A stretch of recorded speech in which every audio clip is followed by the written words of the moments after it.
In a world where Bitcoin confusion and crypto craziness have gripped the hearts and minds of a forward-thinking people and of those who are frightened because they can only see the past, two men stand strong in the fight to make complicated stuff easy to understand. As light bearers of the promise for blockchain technology to bring forth decentralization and power to all the people of the world, Travis Wright and Joel Comm are a couple of regular guys who enjoy being regular. It must be all that fiber. Today, you'll hear from a true warrior for the crypto cause as the fellas go unchained with journalist Laura Shin. Now playing in your ears and in your hearts, it's episode number 84 of the Bad Crypto Podcast. 5, 4, 3, 2, 1, 0, ignition. Who's bad?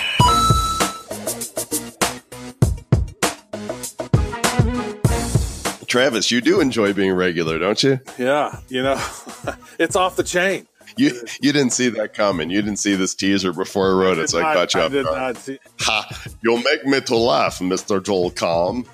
You are a funny guy. Welcome to the Bad Crypto Podcast, the show for the crypto curious, the crypto serious, and the crypto ridiculous. We are the Crypto Medians, coined trademark Mr. Travis Wright, 2018, and we're glad to be here. I'm glad. Did we trademark that? I don't think that's trademarked. If anybody wants to roll with that, you can go with it. It's fine. It's not that funny. When you say it, yeah, Crypto Medians, that's not funny. It's not really that funny. Crypto clowns, that's pretty good.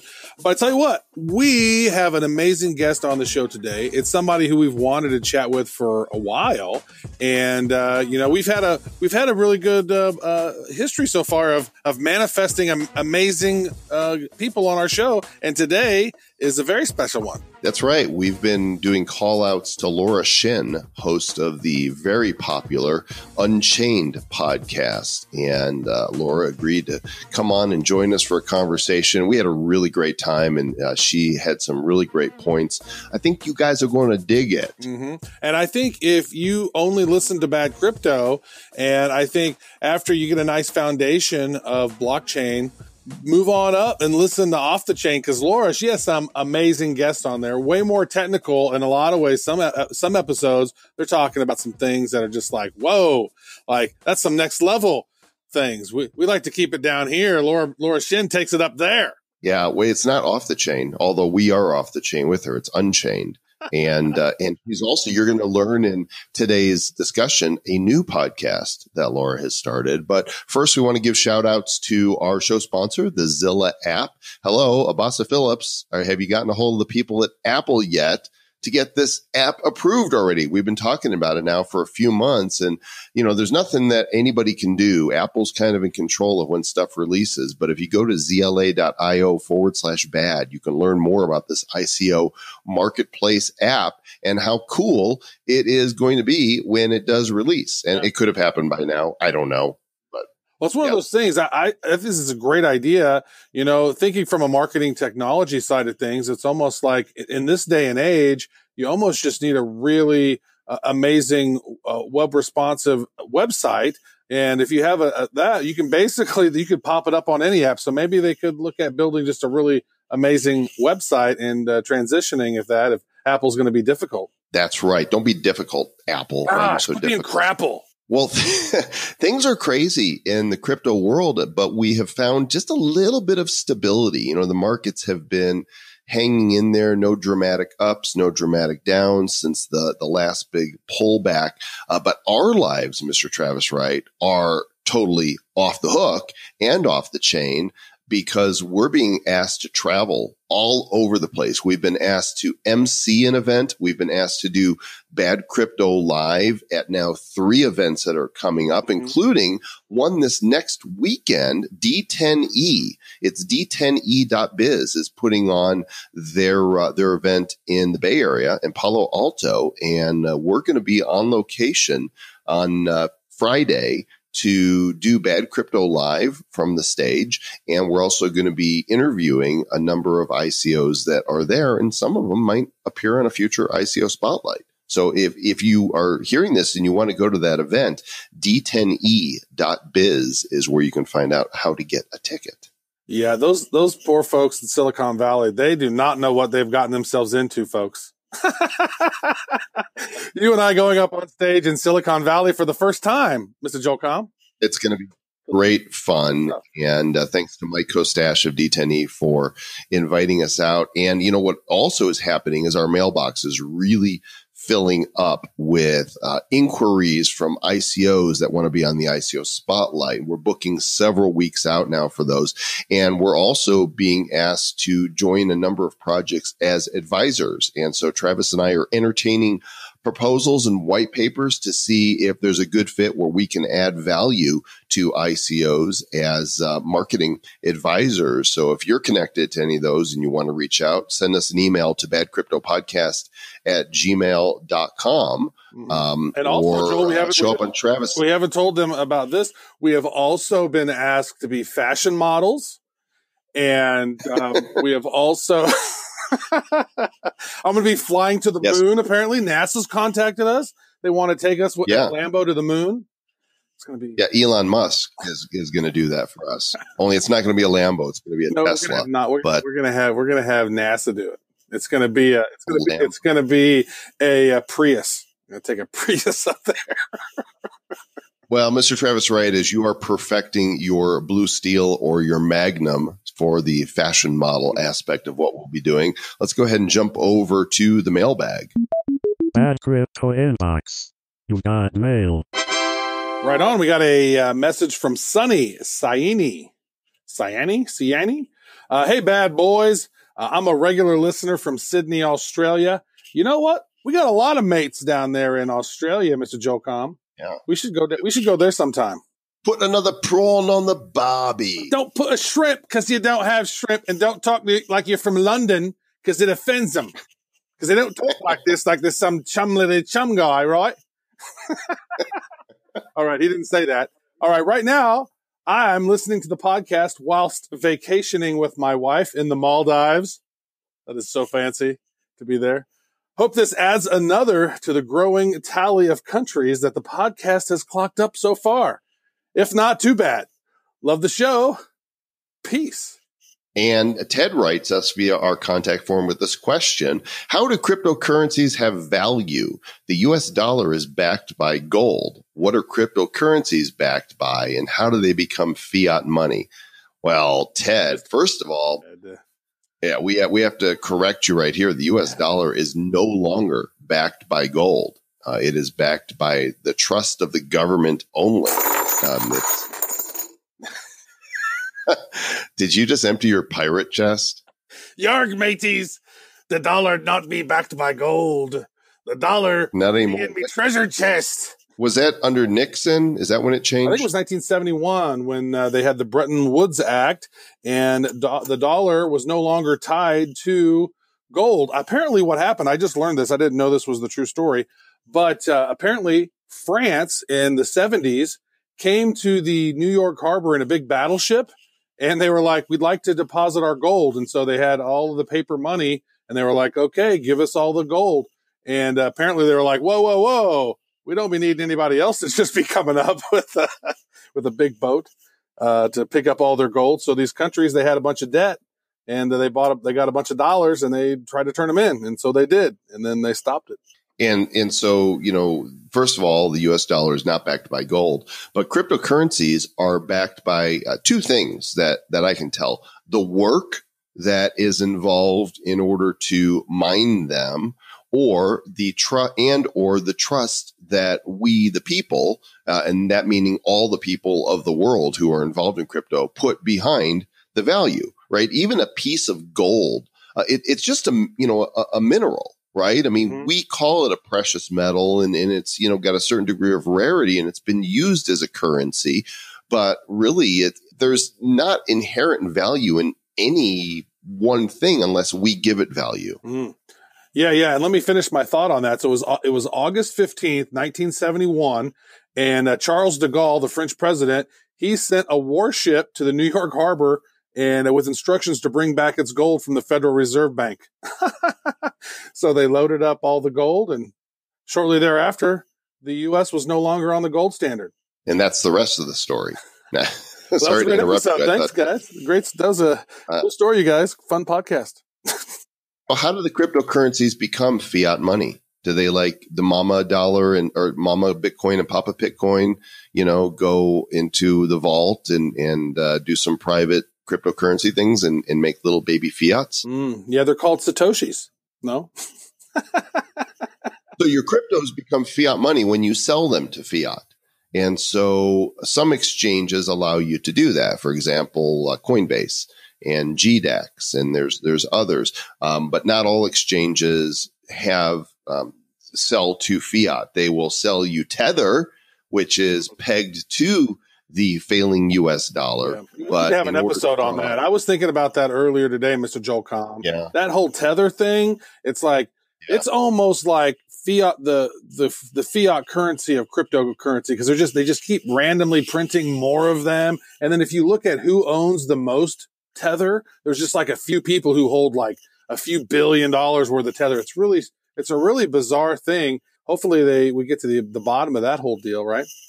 Yeah, people are asking us, and we will get to that episode. We're doing so many interviews now because so many incredible people are coming our way with interesting things to say, more interesting than what we have. And so our format, constantly shifts. And so we've not been able to do as much news and features that teach. But we do hope that, that is a topic we want to tackle in the not too distant future. And yeah, I think that's all I have to say about that. Teaching Mo in the future. It's all good.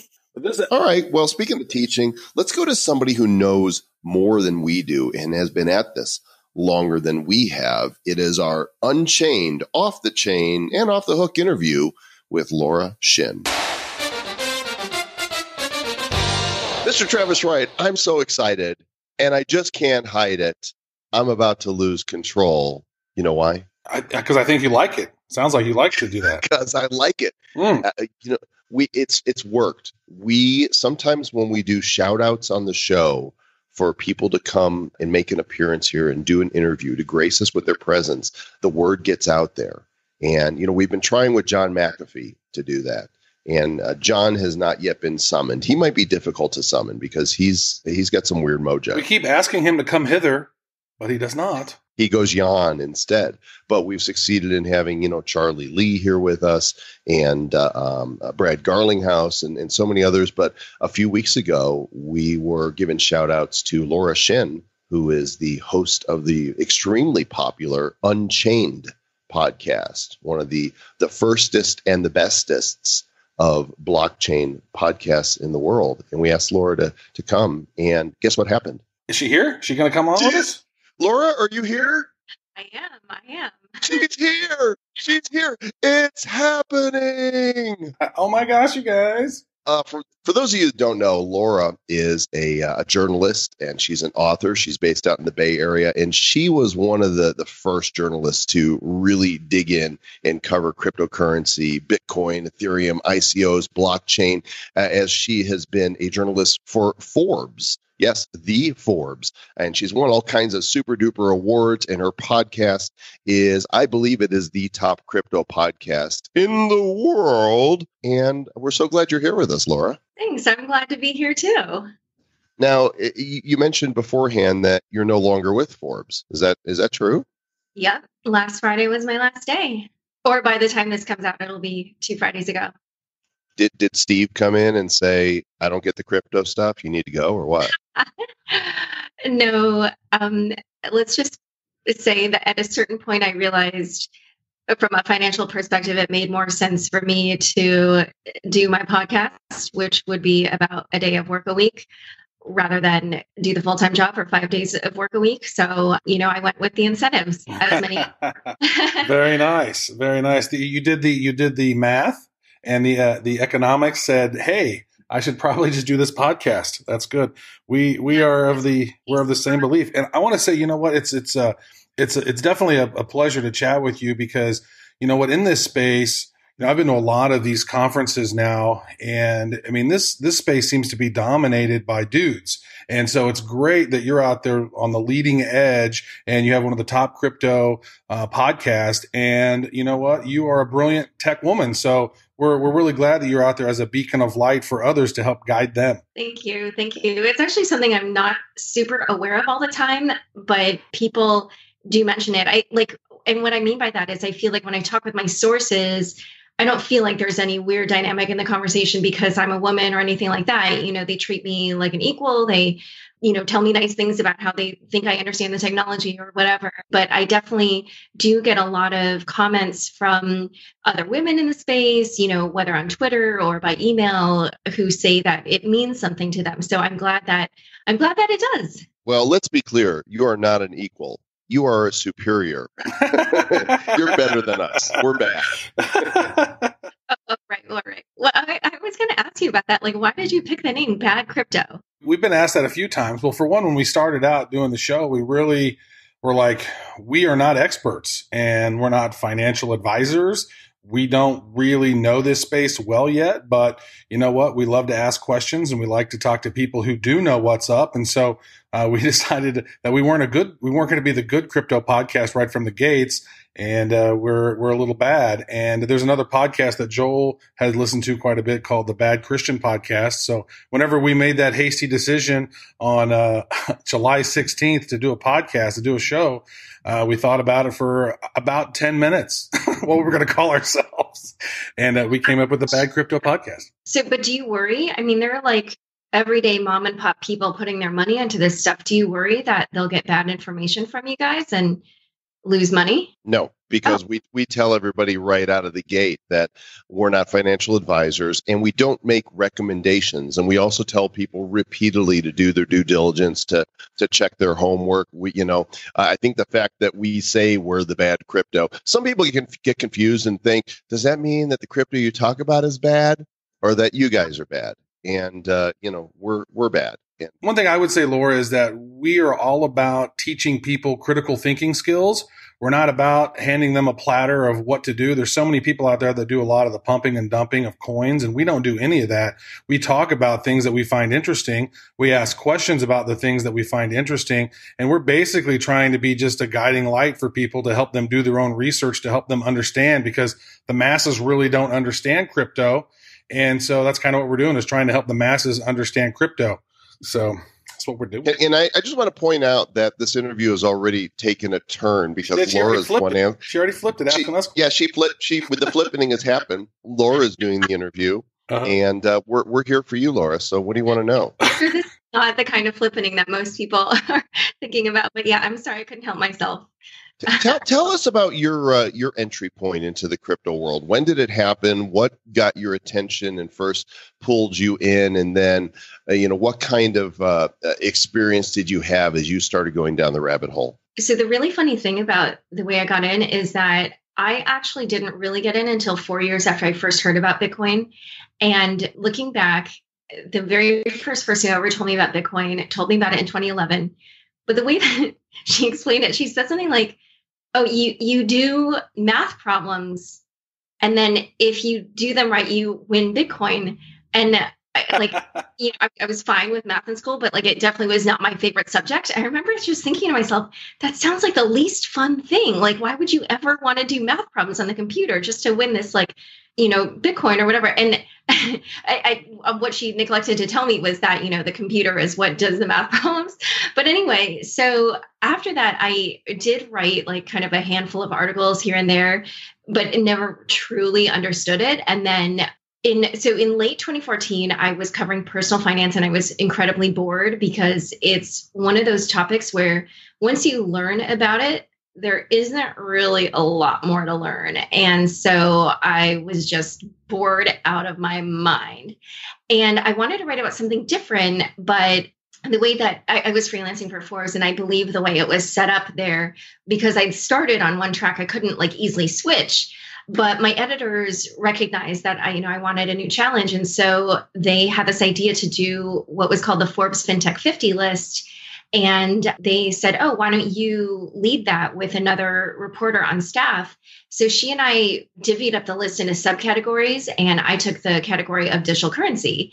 And then I became like completely obsessed with Bitcoin and wanted to only write about that, never ever write about anything else ever again. So, and something that was interesting was that I had like this other book idea that I was working on, and had even like taken this little working vacation. Working vacation isn't the word, but I had gotten this opportunity to basically go to this island. I know this sounds crazy, but I got this opportunity to go to this island to work on some ideas that I wanted to work on. It's like this entrepreneur owns this little island. It's very like bare bones, but he, brings people there and they can work on ideas. And I thought I was going to work in this other book, but then I just kept wanting to learn more about Bitcoin the whole time I was there. And that's when I really started to realize, like, okay, I'm kind of totally obsessed with this thing. And all that was kind of in 2015. So earlier when you introed me and you said that, like, I was one of the first journalists to cover this space, I definitely was not. I mean, 2015 is like, that's kind of late. There definitely some of my competition has been covering this since much earlier. See, we're bad. There's proof. Yeah, there have been some other podcasts out there, but I don't know there's been as many that has had the impact that your show has had. And so we actually ask our audience, and they're big fans of your work as well. So they'll listen to Bad Crypto, and if they want to get good crypto, they'll go over to Unchained. And one of the things they said was they want to make sure that you do more than just a couple of podcasts a month. So I guess that's something that's going to start happening now, is you're going to be doing more podcasts aside from just your regular amount. You got a new podcast coming out as well? Yeah. So this goes back to what I was saying before about how I just realized, it's like, so when I started my podcast, just so it was the summer of 2016, and crypto assets just had not taken off in the same way. So the amount of downloads I was getting was pretty minimal. And I needed to get a sponsor for all of 2017, or I didn't need to get it for all of 2017, but just for my own time or whatever, I kind of was hoping that I would find one for all 2017. So I got this one sponsor. They, were willing to do it for the full year. And by the end of the year, when the downloads were just through the roof with the, skyrocketing interest in Bitcoin and other crypto assets, that was kind of, it took me a little while, because I actually, this is like a funny thing about me, but I don't own a TV, and I haven't watched TV for an extremely long time, like more than half my lifetime, actually. Like I'll watch, presidential debates, or I really like international sports. So like the Olympics or like World Cup or whatever. But aside from those things, I don't really watch TV. So it took me a little while to clue into just how much kind of mainstream interest there was in this. But then once I noticed that, and then did some digging into how much, the different downloads, like how much I could charge, essentially, that was kind of when I was like, oh, whoa. And the thing is that I had done this survey on my podcast last spring when I realized that was the number one most requested improvement to the show, to make it more frequent. And I had this other idea for a shorter form podcast, which is the one that I'm launching now. So I was like, why don't I just do those two things? And so I am launching this new podcast. So Unchained comes out every Tuesday now. And then the new podcast, which is called Unconfirmed, is going to come out every Friday. And that has a little bit more of a news focus, because Unchained tends to be these sort of long form, in-depth Q&As with a person in the space. Every once in a while, I'll do a topic that can be pegged to the news. And those actually do quite well as well. But by and large, it is the Q&As with, an individual in the space. And so I will now be doing this slightly more news focused podcast, but it won't be just news. There will also be a more forward looking element, and that will be shorter, kind of maybe more bite sized for people. That's great. Well, the website for Unchained is unchainedpodcast.co, and Unconfirmed is at unconfirmedpodcast.com. We've not yet confirmed it, but it should. We're waiting on confirmation. Do you know every time a bell rings, an angel gets its wings? Okay, I'm going to try to on the fly while I'm talking to you. This is great content. I love it. Well, let's. I want to get your take on what we saw happen at the end of 2017 with the huge, ridiculous crypto run where, everything was mooning. And then what's happening now with, what some would call a crypto crash, but I'm not going to put words in your mouth. So talk a little bit about what you think happened there. Oh, gosh. It's hard to say. I was actually, during that time, a lot of my attention was focused on some other work that I was doing.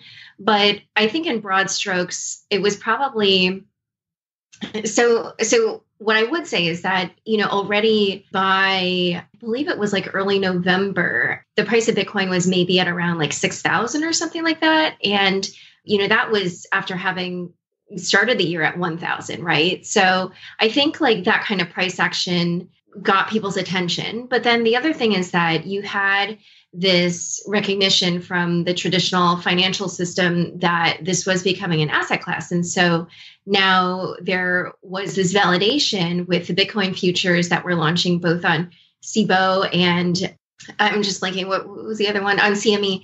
And so like that kind of like brought this validation, but then also maybe got some of the speculators thinking like, oh, there might be, more demand and it might cause the price to rise. I mean, on the other hand, you had people saying, oh, well, now people can short it. And so that will put downward pressure on it. But still, like maybe it was just the validation. And maybe that also got the attention of kind of more institutional players or simply people with more of a financial background. And so at that point, maybe you had more money coming into the system. I think the other big thing, obviously, that we saw in a massive way the second half of 2017 was that there was this huge influx of Korean people into the system. And so obviously there was this premium on the Bitcoin and other crypto prices over there. And so that obviously also brought up average prices around the world. So I think like those things combined probably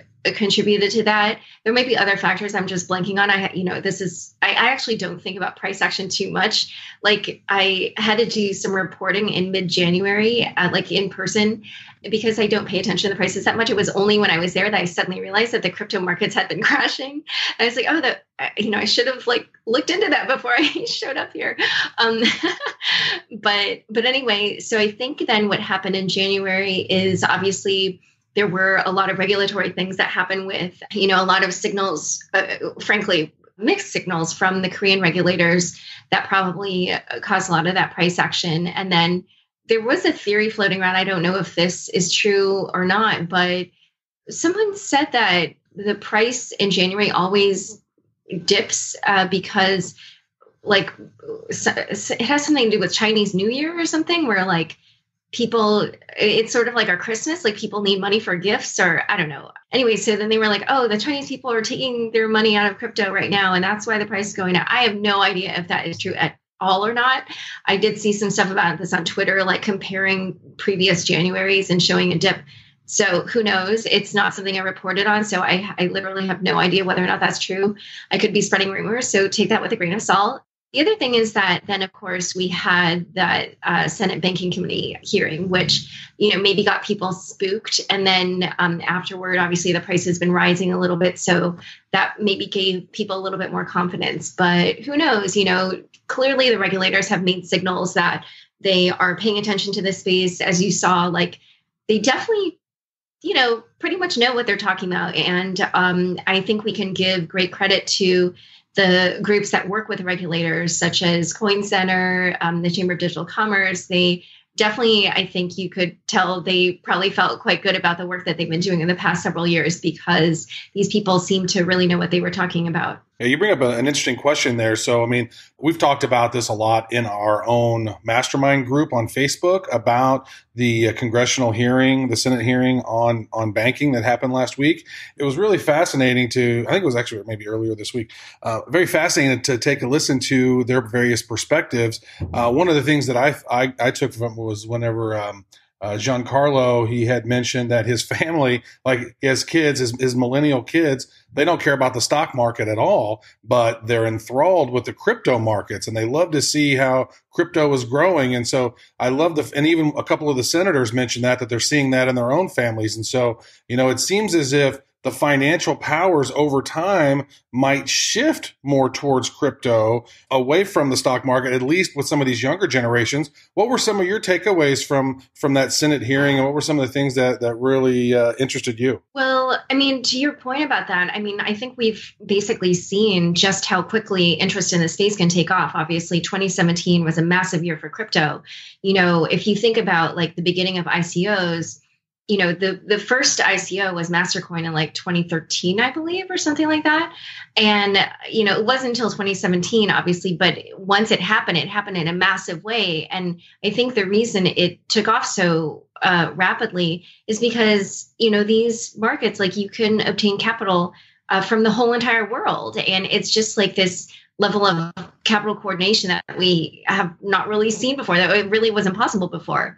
And so, you know, I do think that there is something more exciting about it. It's just like the internet, you know, kind of this space where there aren't gatekeepers in the same way that there are in traditional finance. I mean, obviously that goes back to why I was questioning you about giving that advice, because I do worry. And, you know, I do see the regulator's perspective, and definitely, obviously, we have seen some scams and frauds in the space. And so I often do worry about these everyday people who, you know, because I see it, like I get like these messages from friends of friends, or like people on Twitter just asking like, what coin should I invest in next? Or even like my hairdresser who, shout out to Daniel, if you are listening to this, he's super smart and was even into Bitcoin long before me, and is actually super technically savvy and everything. But even like when, you know, I was going to go in and get my haircut, he was like, hey, like, you know, any little coins that you think I should have my eye on?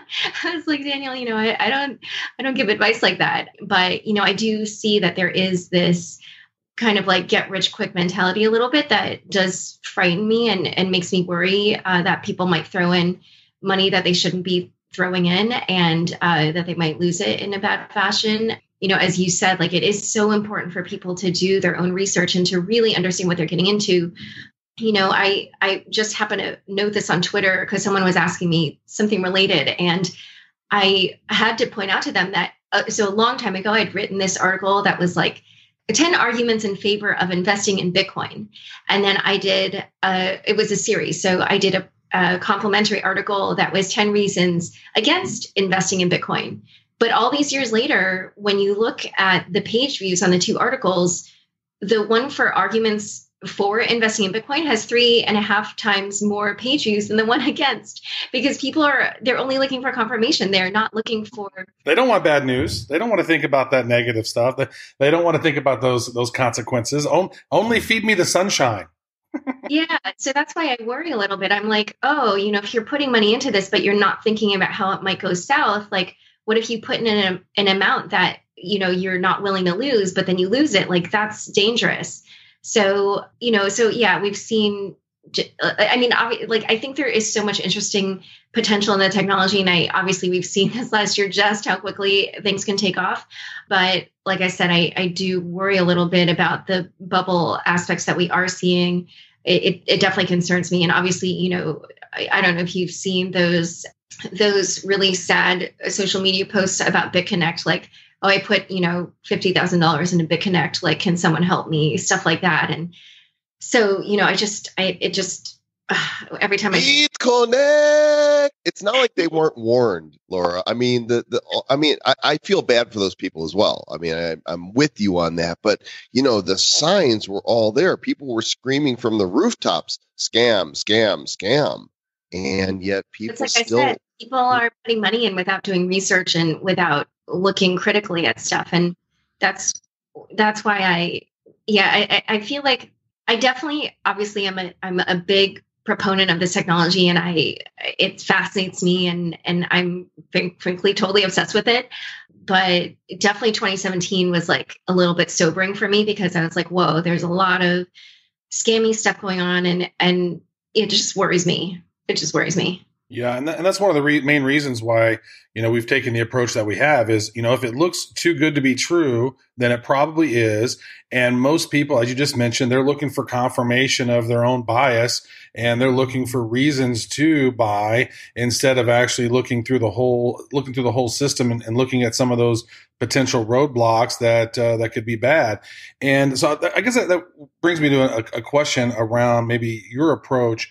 Because what I've noticed about my own personal, cryptocurrency speculation is that I seem to focus more on the blockchain platforms because people are building on top of those. It seems they're going to have more transactions. And so there's a few blockchains that I really like. And when I really did analysis on all of my investments, I was like, wow, most all of them are their own blockchain. So that's interesting. So I wanted to maybe get your opinion on what are some of the more interesting blockchain technologies that has interested you, or what are some of the trends around blockchain that you're focused on now and paying attention to? Gosh, wow, that's such a broad question. I think something that I've been thinking about a lot is the governance issue. And so, here we have, obviously, Bitcoin has had governance issues. Ethereum has had them as well, although a lot of people seem to be happy with Vitalik as the leader of Ethereum. But of course, there were the people who were not happy with his choices and split off into Ethereum Classic. And then Vitalik wrote this interesting blog post where he kind of derided on-chain governance and seemed to think that, this having a leader was and therefore allowing for sort of more of the squishiness of human emotions, but then also using human judgment as a way to govern, that he seemed to think that was a good idea.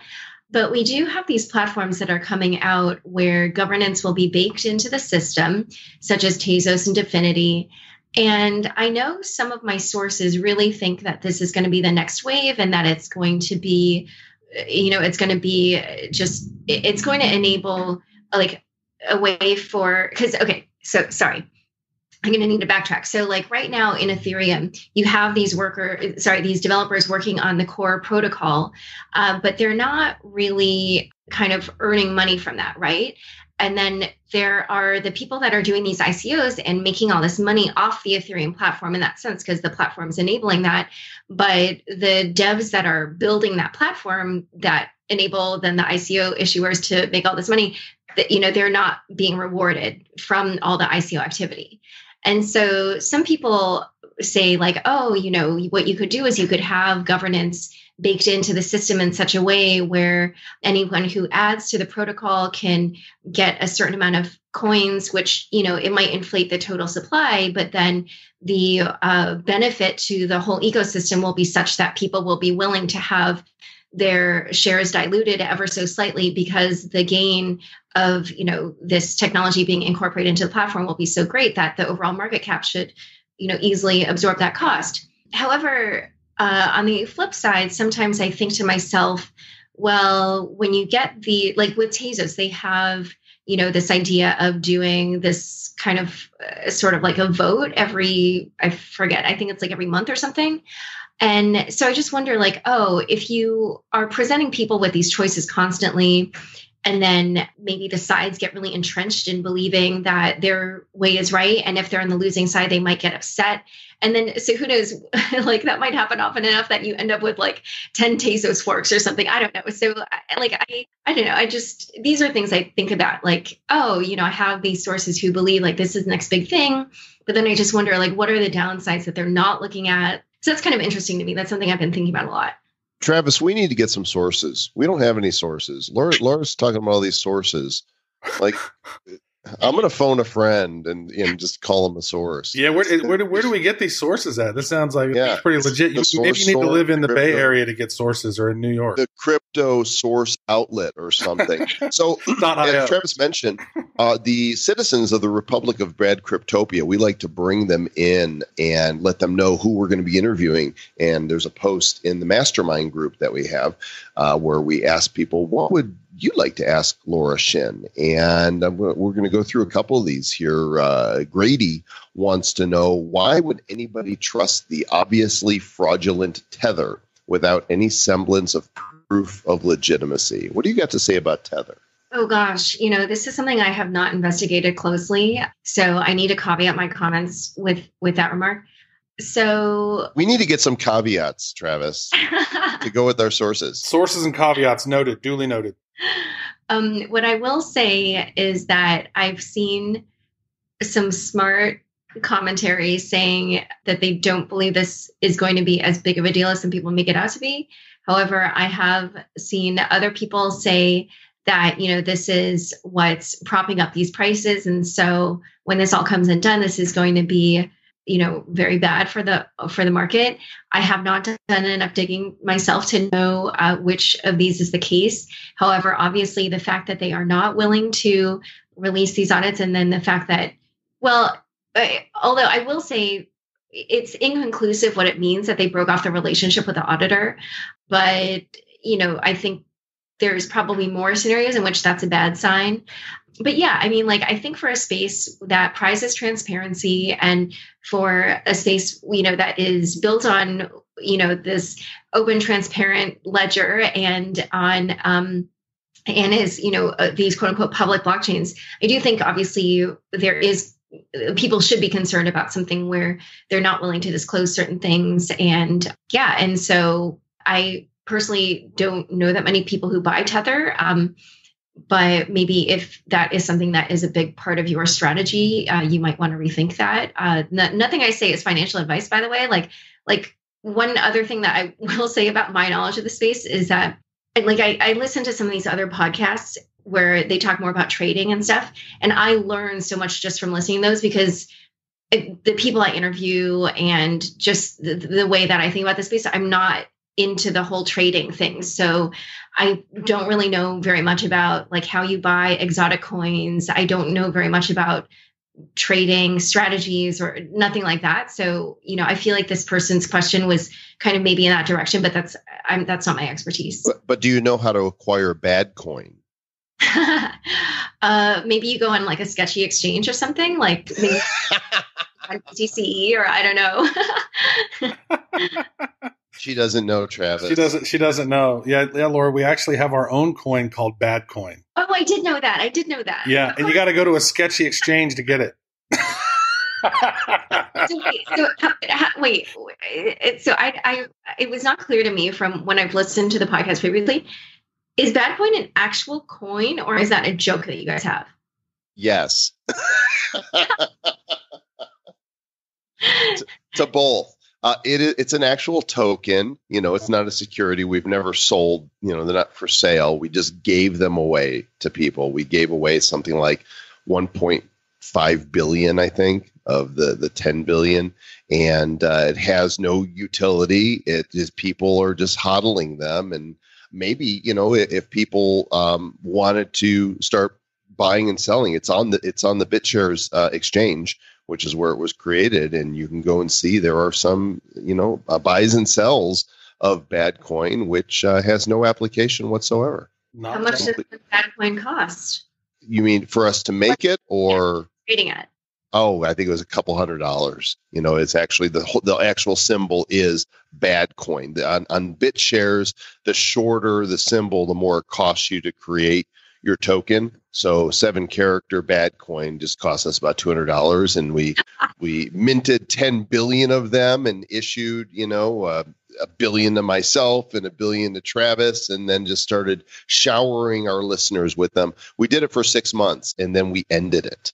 And now Bad Coin, you can't just get it from us. Mm-hmm. We got some ideas on some things that we're going to do with that, and that's something you could do. You could create your own coin. You could call it the Shin coin. I could. I've had people joke to me that I should do that, and maybe there was one not so jokey suggestion, like an actual serious one. But no, I would not do that, because since there's no utility, I don't see the point of doing it. But wait, I was going to ask. I feel like the math doesn't line up. Did you say you created 10 billion, you gave away 1.5 billion, then you each took $1 billion? What happened to the remaining 6.5 billion? They're not issued. They're in the. They're not in the circulating supply yet. They're the max supply, but not the circulating supply. Oh, okay. But you said that you stopped giving them away. Are you gonna at some point give them away or no? Beats me. Oh, okay. It was really one of those fun things. Joel's been in marketing for 20 years. I'm a marketing technologist by trade. And, so I've been in marketing for a lot of time. And it was one of those things. It was like, oh, we can create a coin. Well, that's fun. And our whole point was to teach people about crypto with this worthless coin that they could trade back and forth. And if they lost it, it's no big deal because we just created it. And so really it was more of a training mechanism to kind of teach people, to acclimate them about crypto. And we got about 2,500 people or so that were interested in utilizing that. So that was pretty fun. I have one final question for you then about, mainstream adoption. And we know that in most retail, or just in most purchasing decisions are made by women. And we've known by demographics that, at least the demographics that I've seen, is that the crypto space is 80% dudes, 20% women at this point. What is it going to take for mass adoption for crypto overall? And specifically, how do we get more women interested in crypto? Yeah, we need more crypto chicks. I would not call myself a crypto chick. But I don't. I mean, it's not an offense. It's a term of endearment for us because there haven't been enough vocal women. We know that the women are smarter, and we know you get this and understand this, and we don't like that there's so many men. I mean, yeah, definitely. I think the fact that it is so imbalanced is obviously a problem. Just as we know from all those studies showing that companies perform better if they have diverse boards and diverse executives. However, I've been asked this question before, and it's one of those things, like, it's just so embedded in societal things. I mean, like, think about the fact that apparently up until 2017, it was completely okay for Harvey Weinstein and Charlie Rose and Matt Lauer to do the things that they were doing, and people kept quiet about it. And, as we saw with the gymnastics doctor, definitely there's major blinders that our society has on the sexism that's embedded in it. I know even for myself that sometimes people say things to me about a congressperson or something, and I'll assume it's a man and then be surprised when they, make it clear that it's a woman or, whatever. So I think that this is one of those things where we're probably going to have to be super conscious in our decisions. Obviously there's all these new teams for ICOs or creating dApps or new protocols or whatever it might be. And when they're thinking about hiring decisions, like let's say it's men who are starting this up, when they make their hiring decisions, they should probably be a little bit more conscious about including women or just looking for female candidates, because one of the really cool things I think about this space is that, I like to ask my sources, especially like if it's on the podcast, what were you doing before? Like, how'd you get into this? And, everyone was doing something different before. So it's not like you can be like, oh, they have no experience. I mean, like, none of us have any experience creating a new thing that, So there are so many skills that are transferable from other industries. And obviously there are women from a ton of other industries that you can include. I mean, I do think one of the things that's tough here is that this obviously brings together both finance and tech in a big way. And those are the two industries that are most gender lopsided. Like I actually was asked recently about like how it feels for me when I go to these conferences. And one thing that I did notice was that I definitely feel like I'm more in the minority when it's one of the conferences where there's a lot more Wall Street people, like especially in 2015, when it was kind of like this whole blockchain for traditional finance trend that was going on. Those conferences, definitely, I was like one of like just like almost, there were like almost no women. And I was usually maybe like the only woman of color or something, like, and it was really alienating, and like nobody would talk to me, and because I just stuck out. I was like, and so, I just like didn't look like I belonged. And then I do feel like with the public blockchain stuff, it's a little bit more wild and like loosey-goosey. And at those conferences, I don't have that feeling necessarily of like sticking out because everybody is sort of, it's just like this huge mishmash of people and they all have different backgrounds. But anyway, that just, all I was trying to say is like, if people in the space are looking to recruit and they might be looking in finance and tech, that might be something that's a challenge simply because there aren't as many women in those industries already. So I do recognize that. But one thing is that just like on a day-to-day level, I think anybody who's interested in this, so let's say a lot of my listeners are men, and I know this is the case that most of my listeners are men, but I'm sure they have a ton of female friends and family members who they could talk about this with and kind of, get them interested in it just the way that, some of my sources got me interested in it.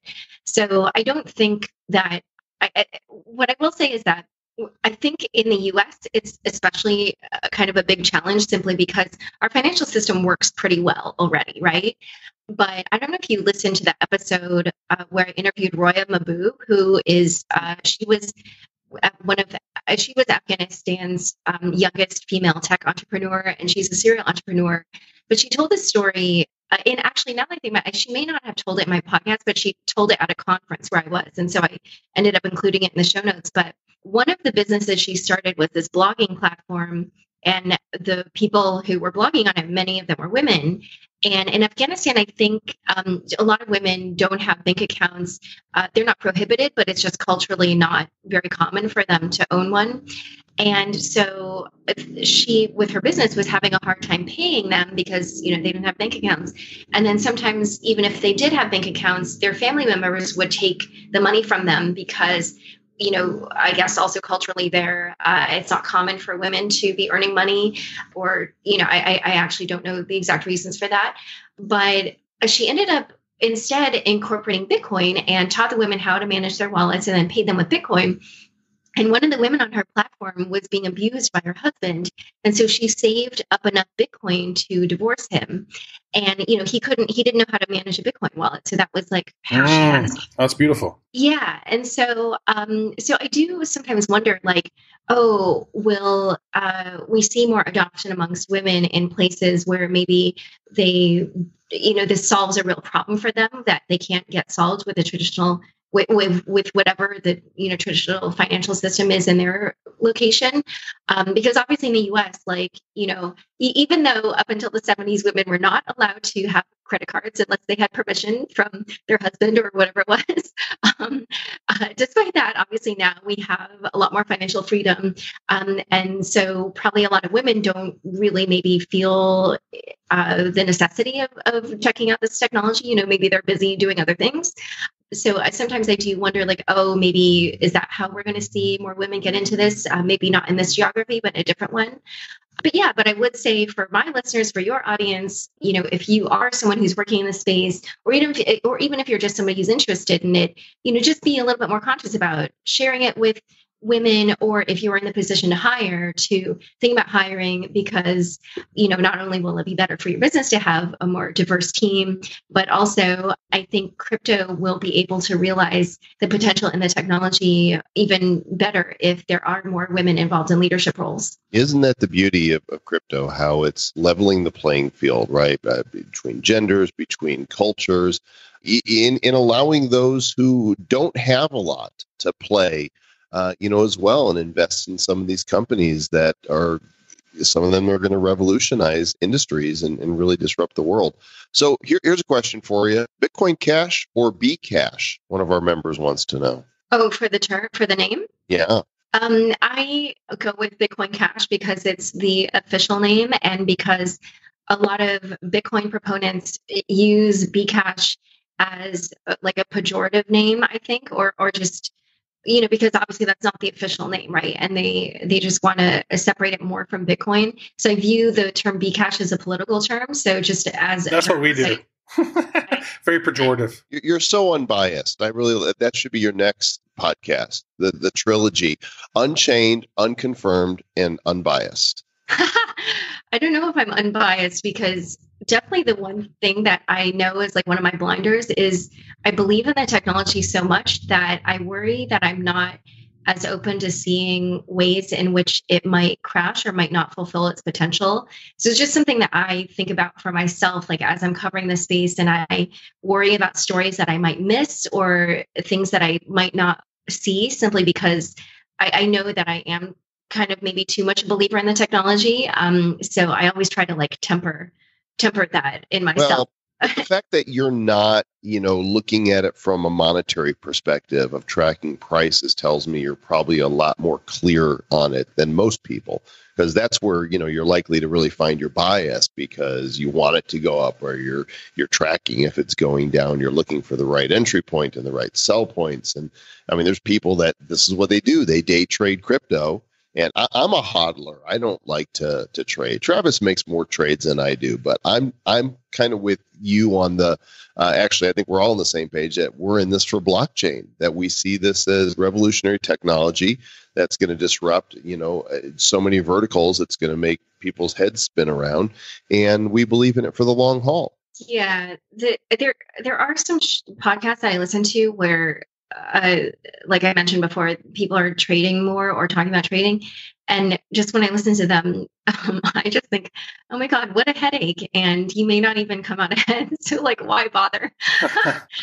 People spend so much time on it too. And it's like, it literally becomes all consuming. So it's good to become, addicted to this space, but not necessarily addicted to price. It's really how this technology is impacting the world. That's one of the things that Joel and I are really all in about is, it's helping the world do good stuff. It's helping people in, different developing countries have their voice be heard. You just told an amazing story about a lady who was able to divorce her abusive husband because she collected enough Bitcoin because she was writing. I mean, that's awesome. This is leveling the playing field in a whole lot of ways. And it's so fun to be in this nascent space as it keeps developing and as, these new technologies just keep popping up and new ways that people are using blockchain to help serve the world. And that's what excites us. Mr. Travis Wright, I'm awarding you 10 worthless crypto points for use of the word nascent. Oh, thank you, sir. Thank you. Yeah. Appreciate that. I'm gonna add that to my collection. Well, Laura Shin, host of the very popular, top-rated Unchained podcast. It's unchainedpodcast.co and the brand new debuting Unconfirmed podcast. We have confirmed. It's just called Unconfirmed. So unconfirmedpodcast.com. And Laura, we're going to leave the last question to you. Okay. Wait, meaning for me to ask you guys? Yeah, you're the journalist. Go for it. What do you want to know? We're your sources. Oh gosh, because I think normally my questions come from just something natural happening in the conversation. So I don't really have anything just like to pull out of a hat right now. There's so many things that have happened naturally here. I mean, I'm breathing. I ate a couple cookies while we were having this conversation. That's so good. I was actually, I got distracted in the middle of the conversation thinking that I was listening to a podcast with you. And then I was like, oh yeah, we're interviewing her. This isn't a podcast. This is a show. Well, if you listen to one show, it should be Unchained. And if you have extra time, then keep listening to the Bad Crypto podcast. But Laura, thanks again for joining us. Really great speaking with you, and best of luck with your new show, which we're certain will be a hit. Thank you. Thanks for having me. It's been really fun. Man, you're off the chain, off the hook, off the rails. She is awesome. Laura Shin, amazing. Love her show, and brilliant thought leader in the space. And that was pretty cool to do that, Mr. Joel Comm. She was great. And not only that, but I extended her an invitation into the Bad Crypto Mastermind, and she has joined the legions of the over 6,000 of you that are now in one of the finest groups on Facebook. Ronnie Moas is there as well, and many others are lurking. They don't necessarily say that they're there because they don't necessarily have the time to engage, but they are lurking. They are watching. By the way, quick shout out to our friend Ronnie Moas. He had a physical thing happen where Bell's palsy, apparently he has been afflicted with that, and it caused some paralysis.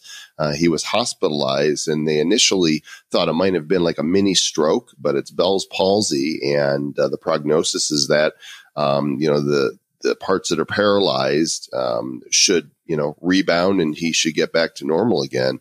But quick shout out to Ronnie there, and hope he feels better. Yeah, definitely. That happened to my my stepdad a few years back, and I think it was he had like 4 or 5 weeks or so that half of his face was kind of frozen. So that's a bummer, Mr. Ronnie Moaz. We got nothing but love for you, brother, and we'll send you good vibes. Oh, but and there's some good news. You know, some of you were wondering what happened with PayPal and Ronnie.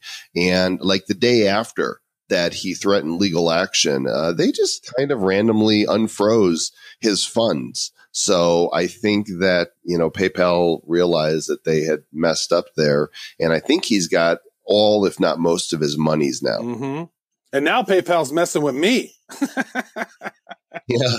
PayPal is messing with you. PayPal, You've got that old methods are dying away, folks. The new world is here. Blockchain is transforming, and most people don't even know how it's going to transform their lives yet, but it is, just like the internet has done it for all of us. And, you know, it's all commonplace now, this whole internet's thing, and blockchain is going to be the same way. So we're glad you're here. If you haven't had the opportunity or taken the opportunity to go and review the show yet, wherever it is you listen, would you please take a moment, do a favor for us and go do that, because those reviews are what let the platforms know that, hey, this show is worth listening to, and we're going to make sure that others get to learn about it as well. And if you don't, we're going to charge you $10 an episode to listen to us.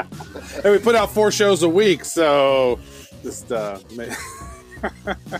we are not extorting reviews. That is bad, Travis. Do not do that. No, we would never do that.